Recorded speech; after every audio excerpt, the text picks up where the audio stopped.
में हम लोगों ने सैंड ब्लास्टिंग देखा था। अभी हम लोग गैस कटिंग से चालू करेंगे। वर्क परमिट में गैस कटिंग के लिए क्या वर्क परमिट चाहिए और क्या हज़ार्ड उसके लिए हमको देखना है। तो gas cutting hot work permit में आएगा और इसके लिए हज़ार्ड हमको देखना पड़ेगा कि toxic fumes, dangerous flash, burn injuries, मतलब ये सारा आपको ध्यान में रखना है हज़ार्ड्स को। ये सारे हज़ार्ड्स एक्सीडेंट में कन्वर्ट हो सकते हैं गैस कटिंग के टाइम। बर्न इंजरीज हो सकता है, जल सकता है, स्प्लैश आएंगे, टॉक्सिक फ्यूम ख़तरनाक उसमें से जो धुआं निकलेगा वो फ्यूम से होगा, वो टॉक्सिक पॉइजनस होगा। टॉक्सिक का मतलब हार्मफुल पॉइजनस होगा। मेटल शार्प एजेस, रस्ट, ये सारे गैस कटिंग के टाइम दिक्कत हो सकते हैं। शार्प एज होंगे, जिस मेटल का कटिंग कर रहे हैं उसके शार्प एज होंगे, नोकीले एज हो सकते हैं, तो वो आपको इंजर कर सकता है। तो आपको क्या क्या पीपीई उस समय यूज़ करना है गैस कटिंग के टाइम। आपको ध्यान रखना है कि ओपन एरिया में गैस कटिंग हो, कोई क्लोज कंटेनर नहीं हो। और यहाँ पे आपको जब भी गैस कटिंग करेंगे तो बगल में ध्यान रखेंगे कि डीसीपी फायर एक्सटिंग्विशर हो वहाँ पे आसपास में, या फायर ब्लैंकेट हो, है ना। या कुछ नहीं है तो वहाँ पे बालू हो कि आग लगे तो तुरंत हम बुझा सकें। कभी कभी क्या होता है जब गैस कटिंग करते हैं तो किसी मेटल के ऊपर मान लीजिए कटिंग कर रहे हैं और वो मेटल पेंटेड है, तो हो सकता है उसका जो पेंट है ऊपर वाला लेयर वो जलने लगे, है ना। तो उस समय आपको तुरंत बुझाने के लिए आपके पास वो आइदर पानी होना चाहिए या फिर सैंड होना चाहिए, या ड्राई केमिकल पाउडर है तो बेस्ट है। अगर फायर एक्सटिंग्विशर डीसीपी टाइप है तो बेस्ट है। तो क्यों ये प्रिकॉशन लेना है, क्योंकि गैस कटिंग कर रहे हैं, हाई टेम्परेचर पे है, तो आग लगने का डर ज़्यादा है। इसलिए यहाँ पे आपको प्रिकॉशंस लेना है हमेशा, है ना। पीपी हमेशा पहन के रहना है गैस कटिंग के टाइम, जैसे safety helmet, safety shoes, welders, या जो एप्रन होता है उसका गैस कटिंग के टाइम वो आपको एप्रन पहनना है। वेदर ग्लव्स होना चाहिए वेल्डर के पास हमेशा। गैस कटिंग और वेल्डिंग, वेल्डिंग भी हॉट वर्क परमिट के अंदर आता है और उसमें भी टेम्परेचर हाई रहता है, तो सेम प्रिकॉशंस वेल्डिंग के टाइम भी आपको ध्यान में रखना है कि वेल्डर जो है वो लेदर ग्लव्स पहना है कि नहीं। रबर का ग्लव्स पहन के अगर वेल्डिंग करेगा तो सेफ नहीं है। रबर का ग्लव्स इलेक्ट्रिकल काम के लिए सही है, लेकिन बर्न होने के लिए रबर का ग्लव्स सेफ नहीं है। तो आपको ये ध्यान रखना है कि प्रॉपर सेफ्टी पीपीई पहना है या नहीं, वो भी इम्पॉर्टेंट है ना। तो आपको ये सारा पीपी पे ध्यान रखना है। आपको साइन करने से पहले, आप अगर साइन कर रहे हो वर्क परमिट, तो ये पीपी वर्कर यूज़ कर रहे हैं कि नहीं वो भी ध्यान में रखना है। गैस कटिंग का इक्विपमेंट कुछ इस टाइप का होता है। 2 सिलेंडर होता है, एक ऑक्सीजन का बड़ा सिलेंडर, एक एसिटिलीन का सिलेंडर, है ना। तो दो तरह के सिलेंडर, दोनों में दोनों के प्रेशर मेजर्ड गेज रहते हैं। वो गेज में आपको प्रेशर दिखना चाहिए। प्रेशर लो है तो शायद काम नहीं करे प्रॉपर, गैस कटिंग प्रॉपर नहीं होगा। तो ये सब भी प्रोडक्शन इंजीनियर को ध्यान में रखना है। साथ साथ सेफ्टी इंजीनियर को देखना है कि ओवर प्रेशर नहीं हो, है ना। तो आपका ओवर प्रेशर के कारण एक्सीडेंट हो सकता है। तो ये pressure gauge, dial gauge important है। बिना डायल गेज के अगर कोई यूज़ कर रहा है सिलेंडर तो वो अनसेफ है। तो आप ये भी ध्यान रखोगे कि वर्क परमिट देते समय आप जो गैस कटिंग कर रहे हो वो सिलेंडर में डायल गेज है कि नहीं, और वो डायल गेज ग्रीन जोन में है या नहीं, ओवर प्रेशर जोन में तो नहीं है। तो ये सारा चीज़ आपको ध्यान रखना है। Hot validity of hot work permit, इसका जनरली वैलिडिटी होता है। ऐसा नहीं कि वर्क परमिट ले लिए और एक दिन 2 दिन तक उसी वर्क परमिट में काम कर सकते हैं। जनरली आज वर्क परमिट लिए तो आज के लिए रहता है, या एक शिफ्ट के लिए रहता है। अगर फर्स्ट शिफ्ट का वर्क परमिट मिला है तो सेकंड शिफ्ट में फिर से वर्क परमिट निकालना पड़ेगा आपको। मतलब सेफ्टी, अगर आप प्रोडक्शन ऑफिसर हो तो आपके पास सेकंड शिफ्ट का आएगा या आपको जाना पड़ेगा सेफ्टी ऑफिसर के पास और सेकंड शिफ्ट के लिए वर्क परमिट लेना पड़ेगा। तो हॉट वर्क परमिट एक ड्यूरेशंस के लिए रहेगा, है ना। जनरली 8 घंटा एक शिफ्ट के लिए रहता है। इसका डिस्टेंस फायर, कोई फायर फ्लेमेबल चीज़ है तो उससे डिस्टेंस 15 मीटर होना चाहिए। सेपरेट। और अगर 15 मीटर से दूरी पे अगर है, दो काम कर रहे हैं, तो दो अलग अलग वर्क परमिट इशू होगा। अगर सेम जगह पे काम कर रहे हैं तो सेम वर्क परमिट में हो जाएगा। लेकिन अगर 15 मीटर से दूरी है तो सेम काम है लेकिन 15 मीटर की दूरी है तो दूसरा वर्क परमिट इशू होगा। तो वर्क परमिट पार्टिकुलर लोकेशन के लिए इशू होता है, पार्टिकुलर टाइम के लिए इशू होता है, पार्टिकुलर वर्कर के लिए इशू होता है कि इस शॉप के वर्कर ही उसको यूज़ कर पाएंगे। ऐसा नहीं है कि दूसरे शॉप के वर्कर आके उस पर काम कर सकते हैं। वो height work permit at height, ऊंचाई पे काम करने के लिए वर्क परमिट चाहिए रहता है। और इस पे आपको क्या क्या हज़ार्ड है। जब पहला क्वेश्चन आता है कि कितने हाइट को हम मानेंगे कि वर्क एट हाइट है। ऐसा नहीं है कि आधा मीटर का हाइट है और उस पर कोई काम कर रहा है तो उसके लिए वर्क परमिट चाहिए। आधा मीटर नहीं, कम से कम 2 मीटर का हाइट होगा तभी उसको हाइट वर्क परमिट का ज़रूरत पड़ेगा, नहीं तो उसको हाइट वर्क परमिट का ज़रूरत नहीं है। वो अपना खड़ा होके काम कर सकता है उस लोकेशन पे। लेकिन अगर 2 मीटर से ऊंचाई पे है तो उसको हाइट वर्क परमिट चाहिए, तभी वहाँ पे वो काम कर पाएगा। तो आपको ये ध्यान में रखना है कि हाइट वर्क परमिट कब देना है, कब इशू करना है, 2 मीटर से ऊपर हाइट को।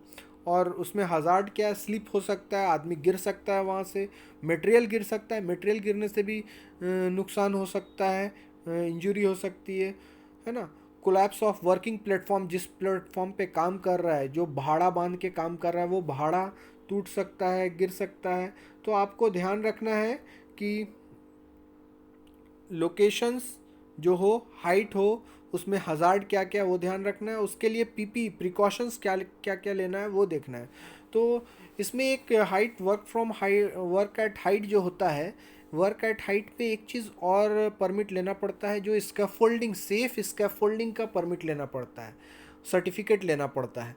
तो जो भाड़ा बांधा है उसको पहले चेक करके आपको सेफ सर्टिफिकेट देना पड़ेगा।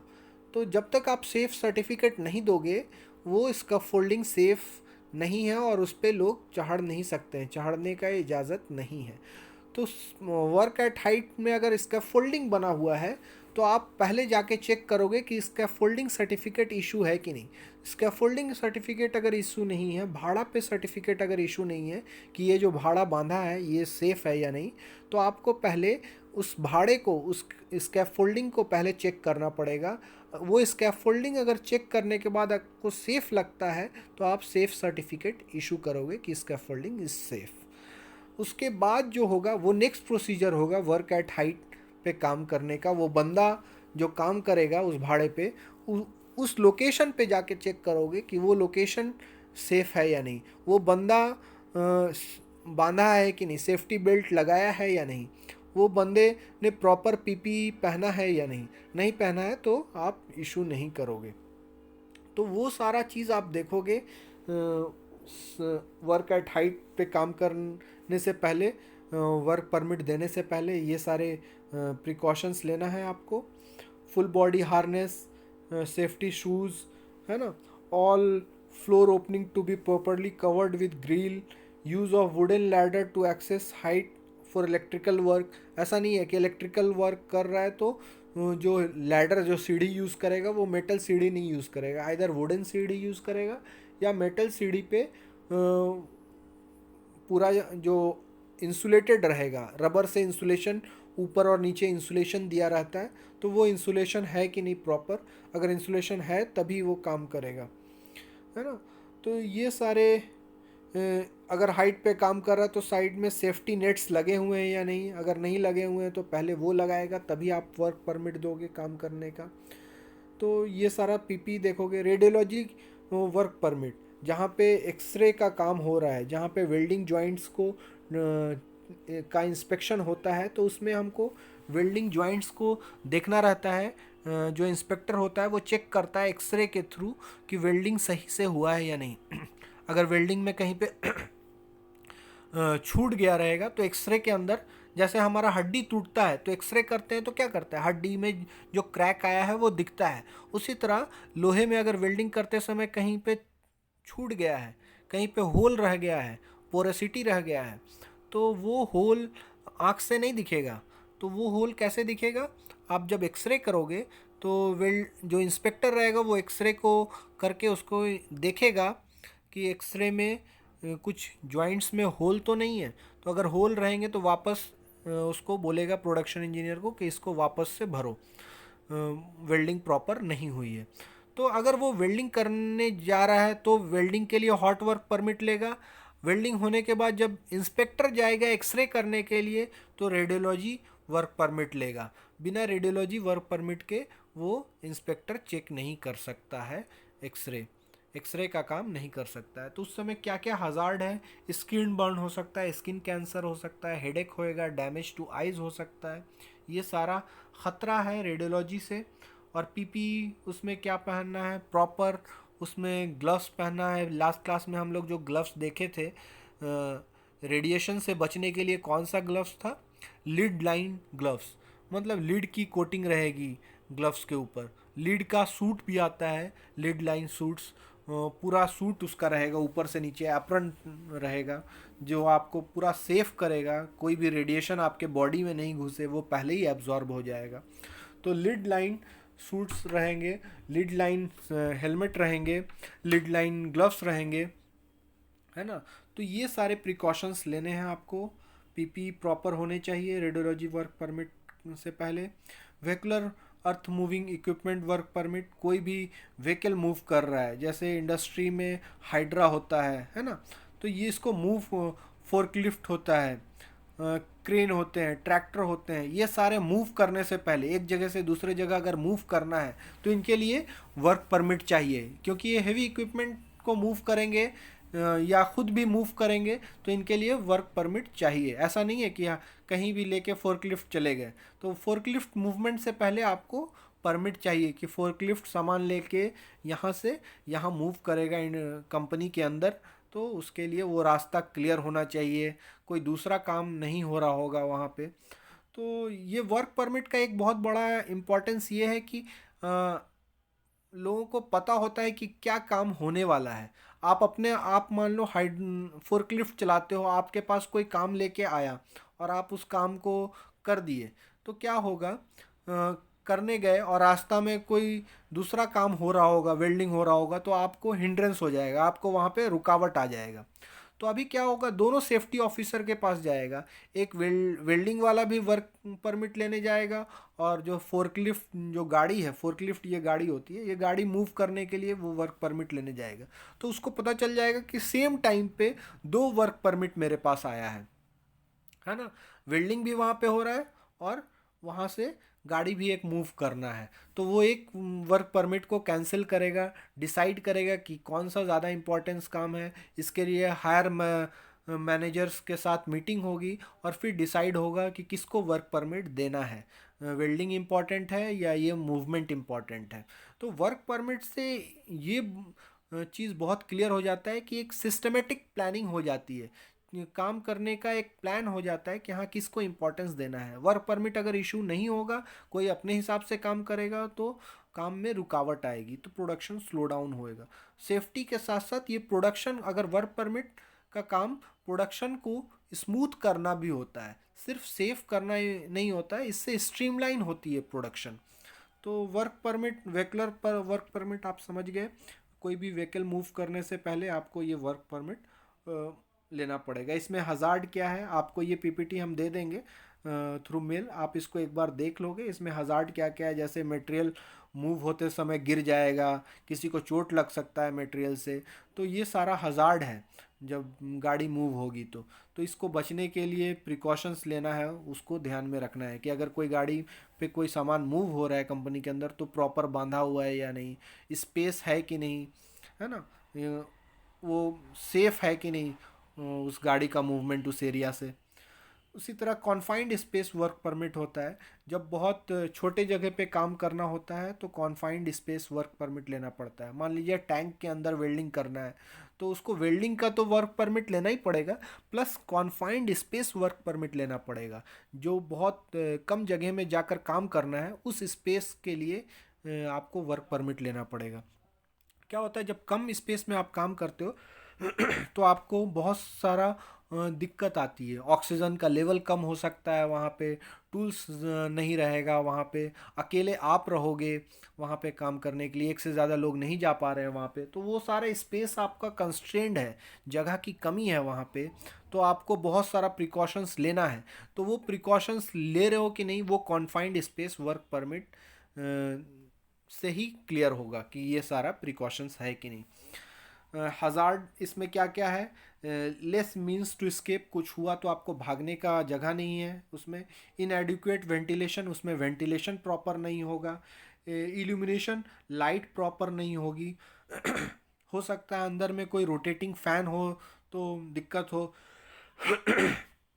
टॉक्सिक गैस हो सकता है, फ्यूम्स हो सकता है, डस्ट हो सकता है। वेल्डिंग के टाइम जो फ्यूम्स होता है, डस्ट होता है, ग्राइंडिंग के टाइम जो डस्ट होता है, ये रस्ट होता है, वो आपको नुकसान पहुंचा सकता है। तो ये सारा हज़ार्ड है उस समय का, कॉन्फाइंड स्पेस का। तो इसके लिए प्रॉपर पीपी पहनना है आपको। ये पीपी ब्रीथिंग पीपी क्लास में समझाया गया है कि ब्रीथिंग पीपी क्या क्या है। SCBA, self content air breathing apparatus आपको रखना है ना। Jacket, noise mask, dust goggles, ये सारे आपको पहन के अंदर जाना है। सबसे important SCBA, self content air breathing apparatus आपको लेके जाना है। इसमें क्या रहता है, सिलेंडर रहता है, और ये ऑक्सीजन सिलेंडर रहेगा जो जिसके थ्रू आपको ऑक्सीजन आपको मिलता रहेगा। अंदर में आपको सिलेंडर के अंदर जो ऑक्सीजन रहेगा वो ऑक्सीजन आपको नहीं लेना है, क्योंकि वो हो सकता है पॉइजनस हो, फ्यूम्स के कारण, डस्ट के कारण, तो आपको नुकसान हो सकता है। इसलिए और दूसरा चीज़ है, ऑक्सीजन का लेवल भी बहुत कम हो जाता है जब कॉन्फाइंड स्पेस में जाते हैं। तो उस ऑक्सीजन कम लेवल से बचने के लिए आपको सिलेंडर लेके जाना है, ऑक्सीजन सिलेंडर लेके काम करने के लिए। तो ये कहलाता है SCBA। Flash light, 24 volt DC flash light use करते हैं। डू लॉकआउट टैग आउट, ये लोटो करके एक स्पेसिफिकेशन है, जो सिंबल है जो लगा देते हैं जहाँ पे मेंटेनेंस चल रहा है, वहाँ पे कोई दूसरा काम नहीं हो, लोगों को जागरूक करने के लिए, अवेयर करने के लिए ये सिंबल लगा देते हैं, LOTO, lockout tag out of the tank which is under maintenance. कभी कभी क्या होता है, कोई मशीन है और वो मेंटेनेंस में है, और किसी कोई मेंटेनेंस में उसको रखा गया है, और बंदे ने आके, दूसरे बंदे को पता नहीं चला और उसने ऑन कर दिया, तो हो सकता है कुछ दुर्घटना हो जाए। तो आपको क्या करना है, आप उसको, मेंटेनेंस में है कोई इक्विपमेंट, तो उसके ऊपर LOTO का एक बोर्ड होता है, साइन बोर्ड होता है, वो आपको लगा के जाना है, ताकि सेकंड शिफ्ट वाले मान लीजिए आते हैं तो उनको पता चले कि ये जो इक्विपमेंट है या ये जो मशीन है ये मेंटेनेंस के अंदर है, इसको अभी यूज़ नहीं करना है, इसको LOTO सिंबल इस पे लगा हुआ है। Do log out tag out symbol. use tripod and pulley to enter inside confined space, keep a person for a watch at the opening। एक आदमी को ज़रूर ओपनिंग के पास खड़ा रखिए, वो वॉच आउट में खड़ा रहेगा। कुछ आपको समस्या आएगी, अंदर में परेशानी होगी, तो वो इन्फॉर्म करेगा, वो आपको हेल्प करेगा रेस्क्यू करने में। तो आपको पहला, जब हम इंट्रोडक्टरी क्लास दिए थे तो आपको एक एग्जाम्पल दिए थे बार्ज का, सबमेरीन पॉन्टून कहलाता है या बार्ज कहलाता है। उसमें होल रहते हैं, नंबर्स ऑफ होल्स रहते हैं। वो बताए थे कि एक बंदा अंदर चला गया और अंदर दूसरे बंदे ने ध्यान नहीं दिया और उसको बंद कर दिया, उसको लगा कि इसमें कोई नहीं है और वो ढक्कन बंद कर दिया। वो मैंने पहले एक क्लास में समझाया था, उस क्लास को वापस देखेंगे तो आपको समझ में आ जाएगा वो वीडियोस में क्या मैंने बताने का कोशिश किया था। उसमें जो वॉच करने के लिए बंदे को रखा गया था वो नहीं था वहाँ पे, इसके कारण दुर्घटना होने से बच गया। दुर्घटना होने वाला था पर वो बच गया था। लेकिन आपको ध्यान रखना है कि जब भी कॉन्फाइंड स्पेस में काम होता है तो कोई एक बंदा खड़ा रहेगा बाहर में, जो वॉच आउट के लिए रहेगा, कुछ समस्या होगा तो आपको सपोर्ट करेगा। कॉन्फाइंड स्पेस में ब्लोअर का यूज़ करते हैं, अंदर से जो गैस है उसको बाहर निकालने के लिए ब्लोअर यूज़ करते हैं। उसको एग्जॉस्ट फैन और ब्लोअर यूज़ करके उसको अंदर का जो गैस बन रहा है, जो फ्यूम्स बन रहा है वेल्डिंग के टाइम, गैस कटिंग के टाइम, उसको निकालने का कोशिश करते हैं। ये देखिए ये बंदा नीचे गया हुआ है, टैंक के अंदर काम कर रहा है, ये सबमरीन है उसके अंदर काम कर रहा है ये बंदा। तो या टैंक है उसके अंदर काम कर रहा है। तो यहाँ से सीढ़ी लगा कर गया है। ये सेफ्टी बेल्ट के थ्रू इसको बांध के रखा गया है ताकि कुछ दिक्कत होता है तो तुरंत उसको बाहर खींच के निकाल लिया जाए, है ना। सेफ्टी बेल्ट इसको रोप के थ्रू इसको हार्नेस लगाया हुआ है, सेफ्टी हार्नेस। और अगर मान लीजिए बेहोश हो गया अंदर में काम करते करते तो इसको खींच के बाहर कर लिया जाएगा। तो सेफ्टी हार्नेस पहनना है। ये देखिए छोटा सा मैन होल है, इससे इसको पूरा अंदर जाना है टैंक के अंदर। तो इसके अंदर इसको प्रिकॉशंस लेना है कि हार्नेस लगा हो, सेफ्टी हार्नेस लगा हो, कुछ दिक्कत हो तो उसको खींच लिया जाए। इलेक्ट्रिक वर्क परमिट, ये देखिए क्या बेवकूफ़ी है, ट्रांसफार्मर में आग लगी हुई है और ये बंदा पानी उसके ऊपर डाल रहा है। ये तो बहुत बड़ा बेवकूफ़ी है, आप तो समझ ही रहे होंगे। ये तो नॉर्मल कॉमन सेंस की बात है, लेकिन जस्ट एग्जांपल के लिए बताया गया कि इलेक्ट्रिकल वर्क परमिट इसलिए दिया जाता है ताकि इलेक्ट्रिकल काम हो रहा हो तो वहाँ पे कोई एक्सीडेंट नहीं हो। इसके लिए इलेक्ट्रिकल वर्क परमिट दिया जाता है। लॉकआउट टैग आउट सिंबल लगाया रहना चाहिए। जो मान लीजिए किसी इलेक्ट्रिकल मेंटेनेंस चल रहा है किसी इक्विपमेंट का, कोई इलेक्ट्रिकल ट्रांसफार्मर का, तो वहाँ पे लॉकआउट टैग आउट लगा रहना चाहिए। ऐसा नहीं हो कि ट्रांसफार्मर का लाइन काटा हुआ है और लॉकआउट टैग आउट नहीं लगा हुआ है तो कोई आकर लाइन दे दिया उसमें, तो वो इक्विपमेंट या ट्रांसफार्मर वो जल सकता है या ब्लास्ट हो सकता है ना। तो आपको ये चीज़ ध्यान रखना है कि जो सिस्टम मेंटेनेंस में है, जो ये मशीन मेंटेनेंस में है, वो LOTO सिस्टम्स में आएगा, उस पर ऊपर टैग होना चाहिए LOTO का। MCB होने चाहिए डिवाइसेस के ऊपर, प्रोटेक्टिव डिवाइस होने चाहिए, है ना। केबल्स प्रॉपर रूटिंग होने चाहिए, ओवरलोड्स नहीं होने चाहिए केबल के ऊपर। तो ये सारे सेफ्टी पी मेजर्स और PPE आपको रखना है। हेलमेट शूज़ इसके प्रॉपर जो इलेक्ट्रिकल वर्क के लिए जो यूज़ करते हैं वही हेलमेट और शूज़ पहनना है ना। Excavation work permit, excavation work खुदाई करने के लिए आपको जो वर्क परमिट चाहिए वो एक्सकेवेशन वर्क परमिट है। इसमें हज़ार्ड क्या हो सकता है, जिस पे एक्सकेवेशन हो रहा है वो ज़मीन ही लूज़ हो गया और धंस सकता है, कोलैप्स हो सकता है ना। सीपेज ऑफ वाटर हो सकता है, खुदाई कर रहे हो और साइड से पानी घुसते चला जा रहा है तो उसके अंदर अगर मान लीजिए वर्कर कोई है तो वो डूब जाएगा। ऐसा हमेशा होता है हमारा कोल माइंस एरिया में। जब खुदाई होता है तो साइड से पानी घुस गया माइंस में और वर्कर ट्रैप हो जाते हैं, फंस जाते हैं और बहुत बार डेथ भी हो जाता है। तो ऐसे केसेस होते हैं एक्सकेवेशन के टाइम। तो एक्सकेवेशन के टाइम आपको, माइनिंग के टाइम आपको ये ध्यान रखना है कि एक्सकेवेशन वर्क परमिट प्रॉपर लिया गया है और सेफ्टी प्रिकॉशंस लिया गया है, तभी एक्सकेवेशन चालू करना है। इसके लिए जो PPE है वो गम बूट है, सेफ्टी बेल्ट है, हेलमेट है, PVC हैंड ग्लव्स है, ये सारे सेफ PPE है।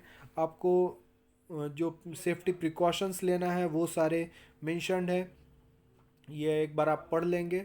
Excavated material should always be placed 1 metre away from the pit. ऐसा नहीं कि गड्ढा का जो खोदे मिट्टी जो निकला वो यहीं पे रख दिए बगल में, तो क्या होगा फिर वो कभी भी स्लाइड होके वापस गड्ढे में आ सकता है और जो वर्कर नीचे खड़े हैं वो दब सकते हैं। तो जो एक्सकेवेट कर रहे हैं, जो मिट्टी बाहर निकाल रहे हैं, वो 1 मीटर के दूरी पे रखें गड्ढे से। तो ये सारे प्रिकॉशंस आपको लेना है। डू नॉट, ये फ़ोटोज़ आप देख लोगे PP में क्या क्या नहीं करना है, ये बहुत रिडिकुलस चीज़ है, कोई नहीं करता है। लेकिन जो बोलते हैं हॉर्स प्ले, टूल्स के साथ खिलवाड़ खेलते हैं लोग, तो उस समय ऐसा ऐसा काम कर सकते हैं और ये कभी नहीं करना है आपको। Chemical acid work permit, chemical acid work permit जो हो गया, जो एसिड से काम या केमिकल से जहाँ पे काम हो रहा है वहाँ पे इस टाइप का परमिट लेना है। इसमें आपको पहले भी बताए थे किस तरीके से अंदर घुस सकता है केमिकल्स, इंजेक्शन के थ्रू, इन्हेलेशन के थ्रू और इंजेक्शन के थ्रू। आपको ये पहले लेक्चर्स में बताया गया है ना। हजार्ड्स क्या क्या है, toxic fumes, skin burn, suffocation, ये सब हजार्ड्स है केमिकल्स के। मतलब जब केमिकल यूज़ कर रहे हो तो ये सब खतरा है और इसके लिए क्या क्या PP यूज़ करना है वो सारे मेंशन्ड है। सेफ्टी हेलमेट, सेफ्टी ग्लव्स, ये सब कॉमन जो PP हैं वो यूज़ करना है। Plus material specification data sheet, ये काफ़ी इंपॉर्टेंट टर्म है, MSDS, ये आपको यूज़ करना है। MSDS स्पेसिफिकेशन शीट होता है, हर एक केमिकल्स का स्पेसिफिकेशन बॉटल के ऊपर MSDS लिखा रहता है। मतलब उस केमिकल्स का क्या क्या प्रॉपर्टी है, वो सारा प्रॉपर्टीज़ आपके MSDS शीट जो होता है उस शीट पे लिखा रहेगा। मान लीजिए आपका एसिड है, सल्फ्यूरिक एसिड है एक एग्जांपल के लिए, तो सल्फ्यूरिक एसिड का क्या क्या प्रॉपर्टीज़ है, उसका बॉइलिंग पॉइंट क्या है, उसका मेल्ट, उसका फ्लेमिंग, फ्लेम, उसमें आग लगने का टेम्परेचर क्या है ना, तो उसका डेंसिटी क्या है, सारा उसका प्रॉपर्टीज़, उसका केमिकल प्रॉपर्टीज़, उसका फिजिकल प्रॉपर्टीज़, सारा प्रॉपर्टीज़ उसके ऊपर मेंशन्ड होगा MSDS डेटा शीट। तो MSDS data sheet chemical industry में बहुत कॉमन है, और ये हर एक केमिकल के लिए आपका होना ही चाहिए। तो ये एग्ज़ाम में क्वेश्चन भी पूछा जाता है, इम्पोर्टेंस ऑफ MSDS, और MSDS कहाँ यूज़ होता है। तो MSDS आपका केमिकल इंडस्ट्री में यूज़ होता है, हर एक केमिकल के ऊपर डेटा शीट लगे रहेंगे और उसमें उसके फिजिकल केमिकल प्रॉपर्टीज़ मेंशन्ड होंगे। तो ये सेफ्टी इंजीनियर को डिसाइड करने में इजी होता है कि यहाँ पे ये केमिकल रखा हुआ है, तो ये आग लगने का डर है या नहीं। उसके डेटा शीट में वो पढ़ के देख लेगा कि उसका इग्निशन टेम्परेचर क्या है, उसके जलने का जो टेम्परेचर है वो क्या है, यहाँ पे कितना टेम्परेचर कोल्ड वर्क परमिट देंगे या हॉट वर्क परमिट देंगे या नहीं देंगे, वो डिसीज़न लेने में हेल्पफुल रहता है। MSDS डेटा शीट हम केमिकल का देख कर डिसाइड करते हैं।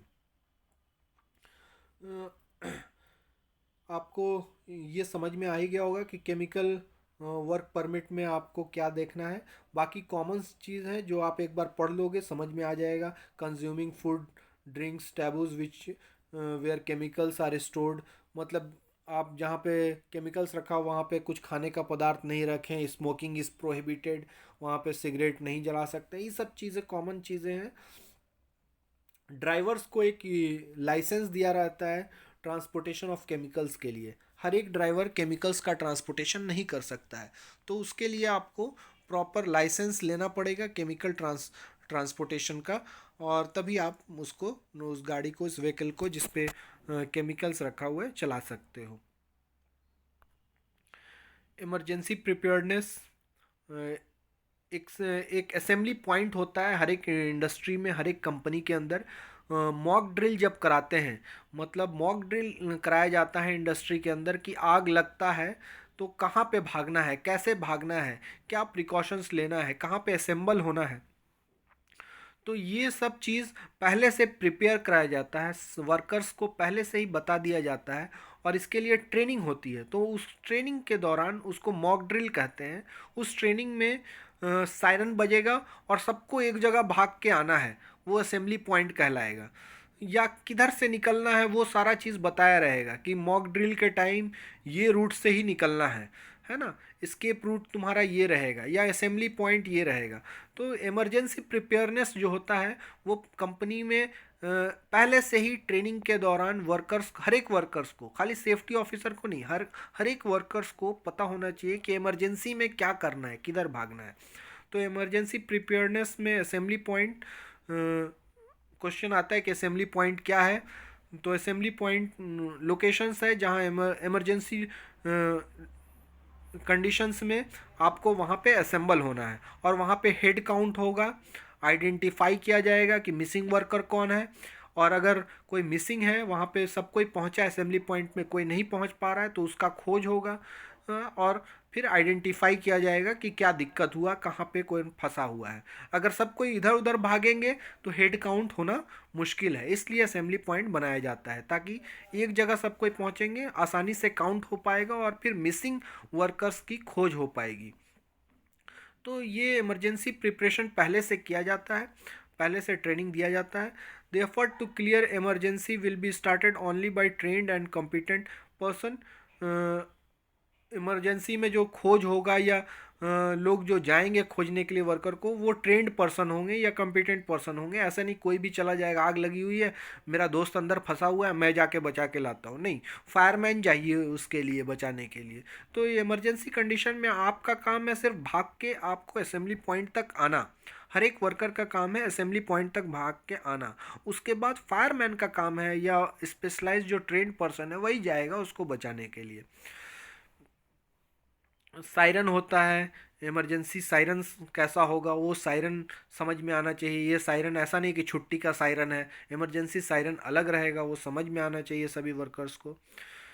फिर properties of hazardous material, hazardous material के क्या प्रॉपर्टीज़ हैं। ये सब मटेरियल जैसे कोई भी मटेरियल्स रखे हुए हैं जो हजार्डस हैं, जैसे कोई केमिकल्स रखे हुए हैं, तो उसके ऊपर एमएसडीएस जो रहता है, specification data sheet, material specification data sheet, उसमें ये सब चीज़ मेंशन होंगे। Temperature, concentration, stability, organic inorganic है, कैटलिस्ट इनहिबिटर है, ऑक्सीडाइज़र है कि रिड्यूसर है, ये सब चीज़ मेंशन होंगे। ब्लैंकेट वर्क परमिट, जिसमें सारे वर्क परमिट, एक से ज़्यादा वर्क परमिट जहाँ लेने की ज़रूरत पड़ती है वहाँ पे ब्लैंकेट वर्क परमिट लेना पड़ता है। तो मतलब आपको हॉट वर्क का भी काम करना है, वर्क एट हाइट का भी काम करना है, दोनों काम है। मान लीजिए ऊंचाई पे आपको वेल्डिंग करनी है तो आपको हॉट वर्क भी लेना है और वर्क एट हाइट भी लेना है, तो इसके जगह पे आप ब्लैंकेट वर्क परमिट लोगे जिसपे आपको दोनों वर्क परमिट कंबाइन करके एक single work permit, blanket work permit दिया जाएगा। सेफ्टी मेजर्स आप इसको पढ़ लोगे। इलेक्ट्रिकल आर्क वेल्डिंग, ये कुछ वेल्डिंग्स है। Electrical arc welding, gas welding, weldings में क्या हजार्ड्स है उसके बारे में बताया।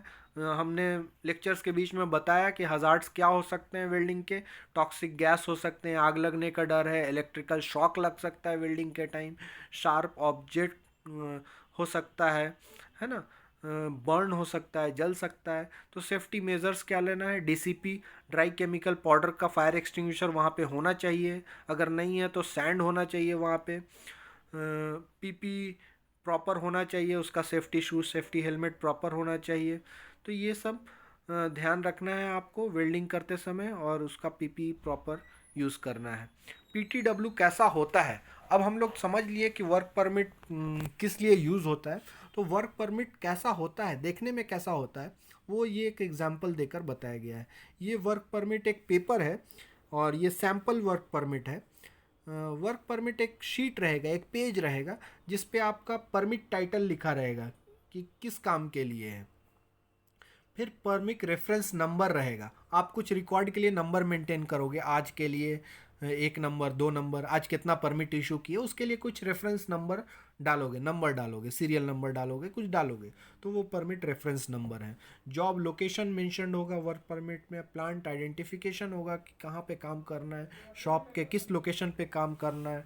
Description of work to be done, description रहेगा, काम क्या काम करना है उसका प्रॉपर डिस्क्रिप्शन रहेगा। हजार्ड आइडेंटिफिकेशन रहेगा, क्या ख़तरा है उस काम में, वो उसको आपको आइडेंटिफाई करके उस पर लिखा रहेगा कि ये सब ख़तरा है इस काम में। प्रिकॉशंस लिखा रहेगा कि क्या क्या आपको प्रिकॉशंस लेना है ख़तरा से बचने के लिए। प्रोटेक्टिव इक्विपमेंट्स क्या क्या लगेंगे ये काम करने के लिए, पीपी क्या क्या पीपी चाहिए आपको, क्या क्या है, कैसा हेलमेट चाहिए, कैसा ग्लव्स चाहिए। इशू कौन इशू कर रहा है, उसका सिग्नेचर, आप इशू कर रहे हो, आप सेफ्टी ऑफिसर हो, आप इशू कर रहे हो तो आपका सिग्नेचर, आपका रिमार्क लिखा रहेगा। एक्सेप्टेंस रहेगा, है ना। एक्सटेंशन और शिफ्ट हैंड ओवर प्रोसीजर, कितना देर के लिए है, इसका स्लॉट का टाइमिंग लिखा रहेगा कि ये इतने बजे तक है, और इसका नेक्स्ट शिफ्ट में अगर इसको आगे काम बढ़ता है तो कौन इसको साइन करेगा, कौन किसके देख रेख में ये काम होगा, कौन इसका इंचार्ज होगा, वो सारा चीज़ मेंशन होगा। Signed by performing authorities certifying work completed. Handbag जो हो गया, जो काम करवा रहा है, जो प्रोडक्शन ऑफिसर है वो सर्टिफाई करेगा कि काम हो गया है, तो काम होने के बाद वो साइन करेगा। या कैंसिलेशन जब होगा तो भी certifying work tested and plant satisfactory recommission, अगर कैंसिल हो रहा है तो उसका भी नोट रहेगा कि क्यों कैंसिल हो रहा है। डेंजर, स्टॉप वर्क इमिडिएटली, कभी भी कहीं पे भी डेंजर लग रहा है तो काम वहीं पे बंद करना है। जैसे ये बंदा काम कर रहा है, ग्राइंडिंग कर रहा है, ग्राइंडिंग का ये आग निकल रहा है, चिंगारी निकल रही है, और वो चिंगारी कहाँ पे जा रहा है, ये सिलेंडर पे, ये सिलेंडर में ये गैस कटिंग का सिलेंडर हो सकता है, तो ये गैस कटिंग का सिलेंडर के ऊपर अगर आग पड़ेगा तो आग जलने का चांस है, आग लगने का चांस है, क्योंकि एसिटिलीन रहता है। या फिर ये गैस कटिंग कर रहा है और इसका गैस कटिंग का फेस ही इधर है, ये भी हो सकता है ये ग्राइंडिंग के जगह पे गैस कटिंग कर रहा हो। तो वैसा भी दोनों चीज़ हो सकता है, हमको फिगर से क्लियर नहीं है क्योंकि छुपा हुआ है पीछे। ग्राइंडिंग भी हो सकता है या गैस कटिंग हो सकता है।